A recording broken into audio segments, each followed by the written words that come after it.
বলিউডের আকাশে নতুন ঝলক। সায়রা সিনেমার ঝকঝকে জুটি আহান পান্ডে আর আনিত পান্ডা। পর্দায় এদের কেমিস্ট্রি দেখে দর্শক তো বলতেই শুরু করেছে ওরা একে অপরের জন্যই তৈরি। কিন্তু জানেন কি, এই কেমিস্ট্রি শুধু সিনেমার জন্য নয়, বাস্তব জীবনেও প্রেমের গল্প লিখছে।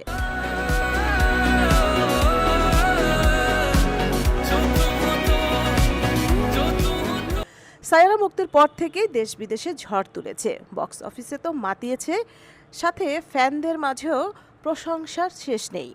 সেটের বাইরে নাকি শুরু হয়েছিল অন্য এক গল্প।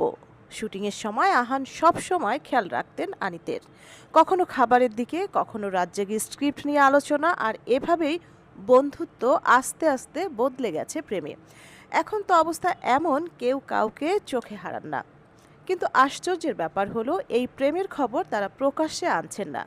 শোনা যাচ্ছে প্রযোজক আদিত্য চোপড়া নাকি পরামর্শ দিয়েছেন, প্রেমের খবর এখন লুকিয়ে রাখাই ভালো, কারণ দুজনের তারকা খ্যাতি এখন টপ গিয়ারে। যদি কাপল ট্যাগ লাগে তবে ক্যারিয়ারের শুরুর দর্শকরা বিভক্ত হয়ে যেতে পারে। তাই আপাতত গোপন প্রেমেই মজা নিচ্ছেন আহান আনিত। নতুন খবর হলো, এদিকে আনিত পান্ডা কিন্তু থেমে নেই। তিনি যোগ দিচ্ছেন দীনেশ ভিজানের জনপ্রিয় হরর কমেডি ফ্রান্সিসিতে। সিনেমার নাম শক্তিশালিনী।